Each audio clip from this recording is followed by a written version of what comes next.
ఢిల్లీలోని parliament street ఎదుట రాహుల్ గాంధీ ధర్నా నిర్వహించారు. పార్లమెంట్ స్ట్రీట్ పోలీస్ స్టేషన్ వద్ద హైడ్రామా నడిచింది. పెల్లెట్ గన్ బాధితుడు సాహిల్తో కలిసి రాహుల్ గాంధీ పోలీస్ స్టేషన్కు వచ్చారు.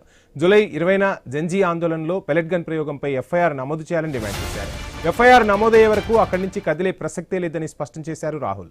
బాధితుడు ఫిర్యాదు స్వీకరించామని ఢిల్లీ పోలీసులు తెలిపారు. రాహుల్ గాంధీకి సంఘీభావంగా ప్రియాంక అక్కడికి చేరుకున్నారు. కాంగ్రెస్ అగ్రనేతలు అక్కడే బైఠాయించారు. ఇప్పటికే ఎఫ్ఐఆర్ నమోదు చేయలేదన్నారు. ఎఫ్ఐఆర్ నమోదయ్యుంటే పూర్తి వివరాలు ఇవ్వాలని రాహుల్ డిమాండ్ చేశారు. ఎఫ్ఐఆర్ కాపీ చేతికి అందే వరకు కదిలే ప్రసక్తే లేదని కూర్చున్నారు ప్రతిపక్ష నేత. నిరసనకారులపై జూలై 20న కాల్పులు జరిపారన్నారు. బాధితుడు సాహిల్కు ఒక కన్ను పూర్తిగా పనిచేయడం లేదన్నారు. పోలీసులు న్యాయబద్ధంగా వ్యవహరించడం లేదని ఆరోపించారు. విద్యార్థులపై జరిగిన అమానుష ఘటనపై వివరణ ఇవ్వడం లేదన్నారు రాహుల్. బాధ్యులపై ఎలాంటి చర్యలు తీసుకోలేదని రాహుల్ గాంధీ మండిపడ్డారు. ఇక రాహుల్ అనవసర రాద్ధాంతం చేస్తున్నారని భారతీయ జనతా పార్టీ విమర్శించింది. ఎటువంటి అనుమతి లేకుండా ఢిల్లీలో ఆందోళన చేస్తున్నారని ఆరోపించింది. రాహుల్ వైఖరిని పూర్తిగా ఖండిస్తున్నామని భారతీయ జనతా పార్టీ నేతలు చెప్పారు.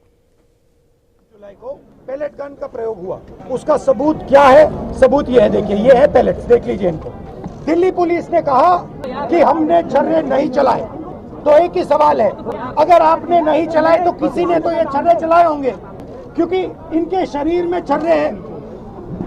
हम सिर्फ ये कह रहे हैं कि एफआईआर दर्ज कीजिए, एफआईआर दर्ज कीजिए। हिंदुस्तान का एक युवा है, उनकी मम्मी यहाँ पे ज्योति खड़ी है, उनके पिता दीपक है, साहिल है ये, और हम सिर्फ ये कह रहे हैं कि प्लीज एफआईआर दर्ज कीजिए। अमित शाह की होम मिनिस्ट्री, दिल्ली पुलिस के लोग न्याय नहीं दिलवाने देंगे। आप ये 13 अगस्त से इनको एक पुलिस स्टेशन से दूसरे पुलिस स्टेशन में भेजा जा रहा है। आज सुबह हम एक पुलिस स्टेशन गए, हमें बताया गया कि यहाँ नहीं हो सकता, आप दूसरे पुलिस स्टेशन में जाइए।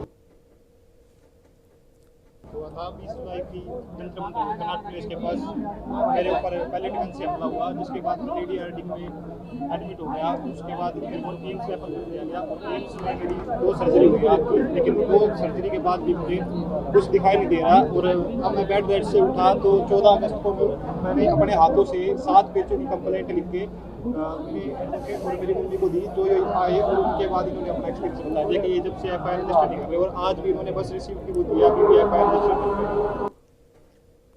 రైట్, ఇక రాహుల్ ఆందోళనకు సంబంధించి ఫుల్ డీటెయిల్స్ మా ప్రతినిధి రాము అందిస్తారు. రాము, మొత్తంగా రాహుల్ గాంధీ అక్కడే పోలీస్ స్టేషన్ వద్దే బైఠాయించారు. ఎఫ్ఐఆర్ నమోదు చేయలేదు. ఒకవేళ నమోదు చేస్తే ఆ కాపీ చూపించండి అంటూ కూడా ప్రతిపక్ష నేత రాహుల్ పట్టుబడుతున్నారు. పోలీసులు ఏం చెప్తున్నారు?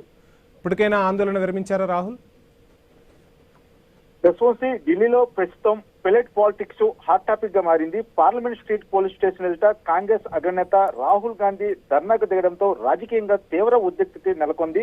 అయితే జూలై 20న ఢిల్లీలో జంజీ ఆందోళన సందర్భంగా నిరసనకారులపై పెల్లెట్ గన్ ప్రయోగించారన్న ఆరోపణలు గతంలోనే వచ్చాయి. అయితే ఈ ఘటనలో గాయపడిన సాహిల్ అనే యువకుడితో కలిసి రాహుల్ గాంధీ ఇవాళ పార్లమెంట్ స్ట్రీట్ పోలీస్ స్టేషన్ కు చేరుకున్నారు. అయితే పెల్లెట్ గన్ ప్రయోగంపై ఎఫ్ఐఆర్ నమోదు చేయాలని రాహుల్ గాంధీ అయితే డిమాండ్ చేస్తున్న పరిస్థితి కనిపిస్తుంది. అయితే ఇప్పటి వరకు ఎఫ్ఐఆర్ నమోదు కాలేదని కాంగ్రెస్ చెప్తుంది. అయితే బాధితుడి ఫిర్యాదును మాత్రం స్వీకరించామని ఢిల్లీ పోలీసులు అయితే చెప్తున్న పరిస్థితి కనిపిస్తుంది. అయితే ఎఫ్ఐఆర్ నమోదయ్యే వరకు, ఆ ఎఫ్ఐఆర్ కాపీ తన చేతికి అందే వరకు పోలీస్ స్టేషన్ నుంచి కదిలేదు లేదంటూ రాహుల్ గాంధీ అక్కడే బైఠాయించారు. ఆయనకి సంఘీభావంగా ఇప్పటికే ప్రియాంక గాంధీతో పాటు పలువురు కాంగ్రెస్ అగ్రనేతలు కూడా పోలీస్ స్టేషన్ కి చేరుకుని నిరసనలో కూర్చున్న పరిస్థితి కనిపిస్తుంది. అయితే రాహుల్ గాంధీ ప్రధానంగా కొన్ని కీలకమైన ప్రశ్నలు లేవనెత్తారు. జూలై 20న నిరసనకారులపై పెల్లెట్ గన్ ను ప్రయోగించారు, ఎవరు ఆదేశంతో ప్రయోగించారు, విద్యార్థులపై జరిగిన ఈ ఘటనకు బాధ్యులు ఎవరు, వారిపై ఇప్పటి వరకు ఎందుకు చర్యలు తీసుకోలేదని ప్రశ్నిస్తున్న పరిస్థితి కనిపిస్తుంది. ఇక ఈ ఘటనలో గాయపడిన సాహిల్ కు ఒక కన్ను కూడా పూర్తిగా పనిచేయడం లేదని కాంగ్రెస్ ఆరోపిస్తుంది. అయితే విద్యార్థులపై జరిగిన ఘటనపై పోలీసులు సరైన వివరణ ఇవ్వడం లేదని, న్యాయబద్ధంగా వ్యవహరించడం లేదని రాహుల్ గాంధీ అయితే మండిపడుతున్న పరిస్థితి కనిపిస్తుంది. అయితే ఈ మొత్తం వ్యవహారంలో బీజేపీ కూడా తీవ్రంగా స్పందిస్తుంది. రాహుల్ గాంధీ అనవసరంగా రాద్ధాంతం చేస్తున్నారని బీజేపీ నేతలు విమర్శిస్తున్నారు. ఎలాంటి అనుమతులు లేకుండా ఢిల్లీలో ఆందోళన దిగడం సరికాదని రాహుల్ గాంధీ వైఖరిని కూడా పూర్తిగా ఖండిస్తున్న పరిస్థితి కనిపిస్తుంది బీజేపీ. దీంతో ఇప్పుడు ఢిల్లీలో ఒకవైపు బాధితుడికి న్యాయం చేయాలని కాంగ్రెస్ డిమాండ్, మరోవైపు రాహుల్ గాంధీ అనుమతి లేకుండా ఆందోళన చేస్తున్నట్టు బీజేపీ విమర్శలు, రాజకీయ వేడైతే పెరిగింది. మొత్తంగా చూసుకుంటే జూలై 20న జరిగిన జంజీ ఆందోళన, పిల్లెట్ గన్న ప్రయోగంపై మొదలైన వివాదం ఇప్పుడు నేరుగా Congress versus BJP, Rahul Gandhi versus Delhi police వ్యవస్థగా మారింది. అయితే పిల్లెట్ గన్న ప్రయోగంపై ఎఫ్ఐఆర్ కాపీ తన చేతికి అందే వరకు ఇక్కడి నుంచి కదిలేది లేదని నిరసన చేపడుతున్న పరిస్థితి అయితే కనిపిస్తుంది వంశీ. Thank you Ramu.